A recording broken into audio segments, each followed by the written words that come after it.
রাসূলুল্লাহ সাল্লাল্লাহু আলাইহি সাল্লামের চরিত্র শুধু রবিউল আউয়াল মাসে না, সারা বছরে জীবনের সব ক্ষেত্রে পালন করতে হবে।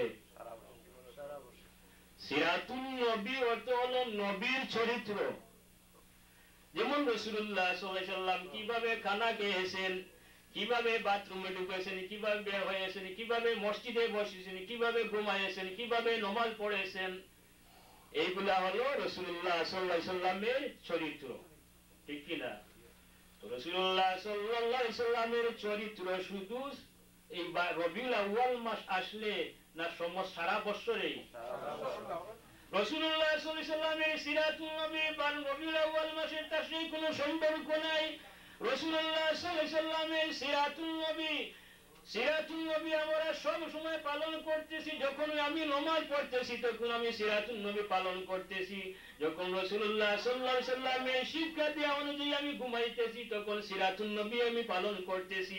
মসজিদে ঢোকার সময় যদি আমি ডান পা আগে দিয়ে ঢুকি তাহলে সিরাতুন নবী আমি পালন করতেছি। বের হওয়ার সময় যদি আমি বাম পা আগে বের করি তাহলে সিরাতুন নবী আমি পালন করতেছি। এইভাবে আমার সিরাতুন নবী তো সব সময়, রবিউল আউয়াল মাসের সাথে কোনো সম্পর্ক নয়। রবিউল আউয়াল মাস হলো মিলাদুন নবীর মাস, নবীর জন্মের মাস। এই মাসে নবীর জন্ম আলোচনা হবে। তাহলে তোমরা কেন এই রবিউল আউয়াল মাসকে সিরাতুন নবীর জন্য নির্দিষ্ট করে নাই? সারা বছরের মধ্যে সিরাতুন নবীর কোনো মাহফিল নাই। রবিউল আউয়াল মাস যখন আসে তখন তোমরা সিরাতুন নবীর মাহফিল করা শুরু করো। তার কারণ কি আমরা সেটা বুঝি। তোমরা অনেক চেষ্টা করেছো মিলাদুন নবী থেকে মানুষকে দূরে রাখার জন্য, কত রকমের প্রচেষ্টা তারা করেছে। সর্বপ্রথম তারা বলেছে মিলাদুন নবী জায়েজ নয়, দেখলো মানুষকে আটকানো যায় না, তো কোনটার একটা অপোজিট আরেকটা জিনিস বাইর করলো সিরাতুন নবী, দেখি ওই দিকে ডাকলে তাহলে মিলাদুন নবী থেকে মানুষ সরে যাবে। এটা কখনো সম্ভব হবে না। যতদিন আল্লাহর আল্লাহ আছে দুনিয়া ততদিন হুজুর আকরাম সাল্লাল্লাহু আলাইহি সাল্লামে মিলাদুন নবী থাকবে কিনা? যেদিন এই দুনিয়া থেকে মিলাদুন নবী উঠে যাবে সেদিন কিয়ামত হয়ে যাবে, সত্যি কিনা? আল্লাহ আল্লাহ বলার মানুষের অভাবে দুনিয়াতে থাকবে না, আল্লাহকে স্বীকার করনেওয়ালা মানুষের অভাবে দুনিয়াতে থাকবে না। কিন্তু যখন হুজুর আকরাম সাল্লাল্লাহু আলাইহি সাল্লামকে সাল্লামের জিকির করা মানুষ এই দুনিয়াতে থাকবে না, সেদিন কিয়ামত হয়ে যাবে। আল্লাহকে সবাই বিশ্বাস করে কিনা? এমন কোন মানুষ নাই যে আল্লাহকে বিশ্বাস করে না। কিন্তু রাসূলুল্লাহ সাল্লাল্লাহু আলাইহি সাল্লামকে সমস্ত মানুষ মানে কি মানে না? সমস্ত মানুষ মানে না। আল্লাহকে সবাই বিশ্বাস করে, হিন্দুরা বিশ্বাস করে, বৌদ্ধরা বিশ্বাস করে, খ্রিস্টানরা বিশ্বাস করে, ইহুদিরা বিশ্বাস করে, কিন্তু রাসূলুল্লাহ সাল্লাল্লাহু আলাইহি সাল্লামকে সবাই বিশ্বাস করে না। আর যে রাসূলুল্লাহ সাল্লাল্লাহু আলাইহি সাল্লামকে বিশ্বাস করে সে আল্লাহকেও বিশ্বাস করে। একজন মানুষ আল্লাহকে বিশ্বাস করতে পারে কিন্তু রাসূলকে বিশ্বাস নাও করতে পারে। কিন্তু রাসূলকে যে বিশ্বাস করে সে আল্লাহকেও বিশ্বাস করে। মুহাম্মাদুর রাসূলুল্লাহ, রাসূল হলেন কার? রাসূল হলেন আল্লাহ। দৃশ্য পড়েন সাল্লাল্লাহু আলা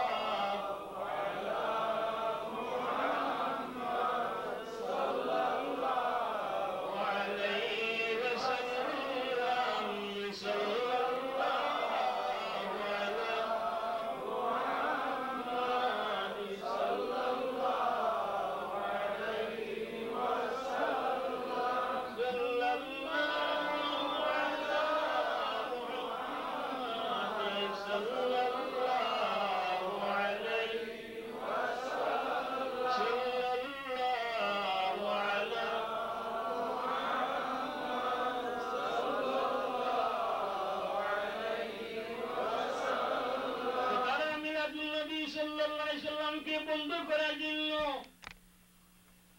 ওটার প্রতিরোধ করার জন্য তারা আরেকটা জিনিস দাঁড় করালো, যেটার নাম হলো সিরাতুন নবী। এখন আরেকটা বের হয়েছে মিলাদুন নবী উপলক্ষে। মিলাদুন নবী উপলক্ষ আছে, সিরাতুন নবীর কোন উপলক্ষ আছে কি?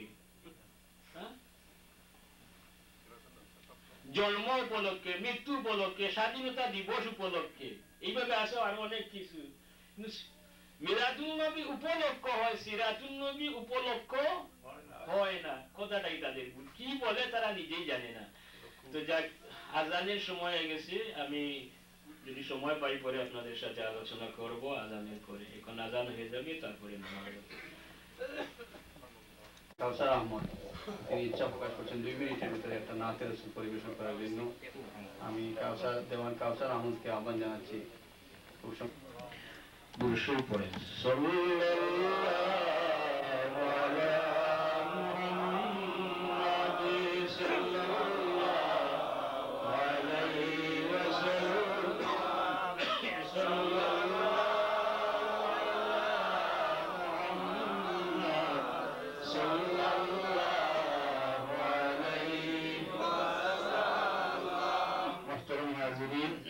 সময় কম, এই মিলাদুন নবীর আলোচনা কিন্তু অনেক লম্বা আলোচনা, তাই অল্প সময়ে সম্পূর্ণ আলোচনা করা সম্ভব নয়।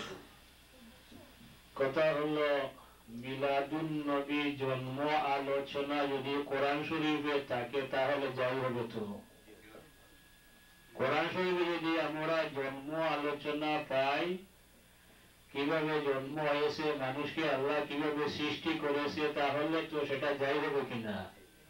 যাই হবে। আল্লাহ পাক রব্বুল আলামিন কিভাবে মানুষকে সৃষ্টি করলেন কোরআন শরীফে ঘোষণা করতেছেন, হাল আতা আলাল ইনসানি হিনুম মিনাদ দাহরি লাম ইয়াকুন শাইআম মাযকুরা। মানুষের এমন এক পর্যায়ে এক সময় ছিল যে তাদের কোনো অস্তিত্বই ছিল না। এরপরে আল্লাহ পাক রব্বুল আলামিন আদম আলাইহিস সালাতু ওয়াস সালামকে সৃষ্টি করলেন। কিভাবে সৃষ্টি করলেন? তার হাত দিয়ে সৃষ্টি করলেন। শয়তান কিভাবে নিয়ে ঠাট্টা করলো, মজাক করলো, এইগুলা কোরআন শরীফে আছে কিনা? তাহলে বোঝা গেল নবীদের আলোচনা আল্লাহ পাক রব্বুল আলামিন কোরআন শরীফে করেছেন। ঈসা আলাইহিস সালাতু ওয়াস সালামের জন্ম কিভাবে হলো, কিভাবে মরিয়মকে হাম্মামে গিয়ে ঢুকলেন, জিবরিল আমিনকে আল্লাহ পাক রব্বুল আলামিন পাঠাইলেন, ফুঁক দিয়ে দিলেন না। ওয়ালকুর ফিল কিতাবি মারইয়াম ইয ইনতাবাযাত মিন আহলিহা মাকানান শারকিয়া।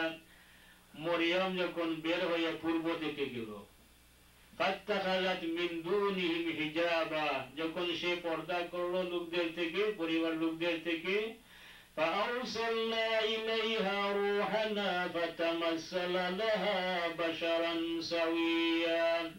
আল্লাহ বলতেছেন, আমি আমার রূহকে পাঠাইলাম মানুষের আকৃতিতে। মরিয়ম যখন তাকে দেখলেন বললেন, ইন্নী আউযু বিররহমানি মিনকা ইন কুনতা তাকিয়া, আমি আমার প্রতিপালকের নিকট আশ্রয় চাইতেছি যদি তুমি খোদাবীর হয়ে থাকো। জিবরিল আমিন জবাব দেন কি, যে আমি তোমাকে তোমার রবের পক্ষ থেকে আমি এসেছি তোমাকে একটা সন্তান দেওয়ার জন্য। মরিয়ম জবাব দেন, আমার কিভাবে সন্তান হবে? আল্লাহ ইয়াকুনু লি গুলামুন ওয়া লাম ইয়ামসাসনি বাশারুন ওয়া লাম আকু বাগিয়া, আমাকে তো কোনো মানব স্পর্শ করে না এবং আমি ব্যভিচারীও নই, তাহলে কিভাবে সন্তান হবে? জিবরিল আমিন বললেন, قال كذلك قال ربك هو علي هين ولنجعله آية للناس ورحمة منا وكان أمرا مقضيا। জিবরিল আমিন মরিয়মের সিনার মধ্যে ফু দিয়ে দিলেন, তার ভিতরে ঢুকে গেল, সন্তান তার পেটের মধ্যে গর্ভধারণ করলো।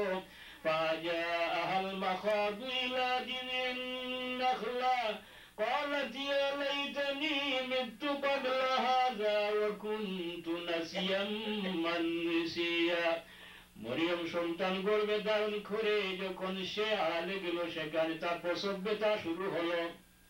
তখন মরিয়ম বলতে থাকলো, ইয়া লাইতানি মিতু ক্বাবলা হাযা ওয়া কুনতু নাসিয়াম মানসিয়া, হায় যদি এই সন্তান প্রসবের পূর্বে আমার মৃত্যু হয়ে যেত, তাহলে আমাকে মানুষ বেলক বলে যেত, আমার বদনাম মানুষ করত না। আল্লাহ পাক রব্বুল আলামিন মরিয়মকে বললেন, ওয়া উযি ইলাইকি বিজিনিন নাখলাতি তুসাকিত আলাইকি রুতাবান জানিয়া। এ মরিয়ম, এই যে খেজুরের গাছ আছে, মৃত খেজুরের গাছ, ওই গাছে তুমি নাড়া দেও, নাড়া দিলেন, পাকা খেজুর ধরে গেল মৃত গাছ। এটা ওলিদের কেরামত। অনেকে আছে ওলি কেরামত স্বীকার করে না। মরিয়ম আলাইহিস সালাম যখন গাছের নিচে গেলেন, মৃত একটা গাছ জীবিত হয়ে গেল এবং সাথে সাথে খেজুরও পেকে ওনার সামনে পড়ে গেল। সুবহানাল্লাহ। মরিয়ম কি কোন নবী ছিলেন? নবী নবী ওলি ছিলেন। এটা হলো ওনার কেরামত। তো আল্লাহ বলেন, ওয়াহুজ্জি ইলাইকি বিজিনিন নাখলাতি তুসাকিত আলাইকি রুতাবান জানিয়া। মরিয়ম গাছে নাড়া দিলেন, খেজুর পড়ে গেল। আল্লাহ বলেন, ফাকুলি ওয়াশরাবি ওয়াকাররি আইনা, খাও এবং পান করো এবং তোমার অন্তরকে তুমি শান্তি করো।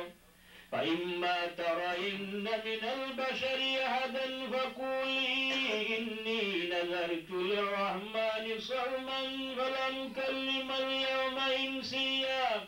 মরিয়ম যখন কল্পনা করতেছিলেন মানুষের কাছে কি জবাব দেব, আমার স্বামী নাই, আমার গর্ভে একটা সন্তান।